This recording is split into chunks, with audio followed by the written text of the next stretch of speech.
देखिए, एक बड़ा अद्भुत प्रश्न सम्मुख आया है कि शिवोहम कैसे बने या कौन सा व्यक्ति शिवोहम हो सकता है।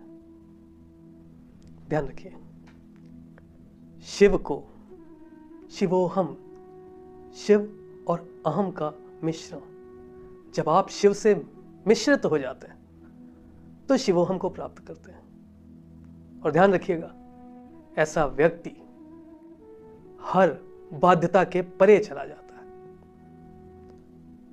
इसका अर्थ यह है, यदि आपको बोलने के लिए माध्यम की आवश्यकता ना हो, यानी आपकी भाषा के लिए वायु माध्यम का काम न करे, आप बिना वायु के भी बोल सके, बिना नेत्रों के देख सके, बिना त्वचा के स्पर्श कर सके, यानी जब आप समाधिरत हो तो आपका बोला हुआ हर शब्द सामने वाला समझ ले। ऐसी शांत चित्तता, ऐसी एकाग्र चित्तता, ऐसा साहस, ऐसा समर्पण, ऐसी समर्थता यदि आपके अंदर है, सत्य बोलते समय आपको परमानंद की प्राप्ति होती है। यदि आपको ऐसा लगता है कि जितनी बार आपने सत्य बोला उतनी बार आपने ईश्वर की वंदना की, तो आप शिवोहम को प्राप्त हैं। यदि आपको ऐसा लगता है कि प्रकृति की हर रचना आपको संपूर्ण लगती है, तो आप शिवोहम को प्राप्त हैं। यदि चाह कर भी किसी के व्यक्तित्व में, किसी भी व्यक्ति में आप किसी तरीके की त्रुटि नहीं निकाल पाते हैं, तो आप शिवोहम को प्राप्त हैं। यदि भूखे व्यक्ति को देखकर आपका मन व्यथित होता है, आप उस भूख का अनुभव करते हैं। दुखी व्यक्ति को देखकर आपके आंखों से अश्रु निकलने लगते हैं। और यदि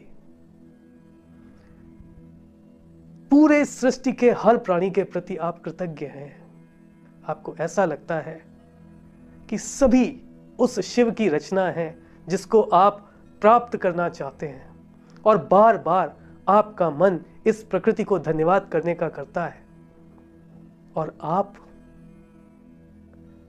जीवन के मूल्यों से परे जा चुके हैं, आप प्रसन्न हैं, आपको अपनी असमर्थता का दुख नहीं है और अपनी समर्थता का अभिमान नहीं है। नहीं है आपको अभिमान अपनी समर्थता का। आप अपने अपमान करने वाले व्यक्ति का भी शीश झुकाकर नमन करते हैं, तो निश्चित रूप से आप शिवोहम हैं और आप शिवत्व को प्राप्त हैं।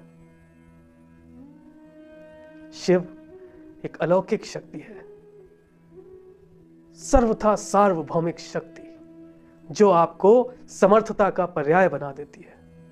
जब आप किसी की भयंकर भूल को भी ऐसे क्षमा कर दें जैसे आपने उस भूल को देखा ही नहीं, सुना ही नहीं, तो आप शिवत्व को प्राप्त हैं।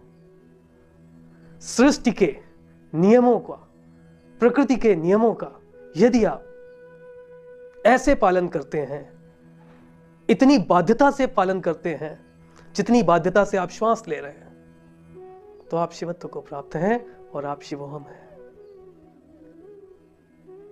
ये एक ऐसा विषय है कि मैं आपको अनगिनत अवधारणाएं बता सकता हूं। शिव और स्वयं को एकीकृत कर दीजिए, शिवोहम को प्राप्त होंगे।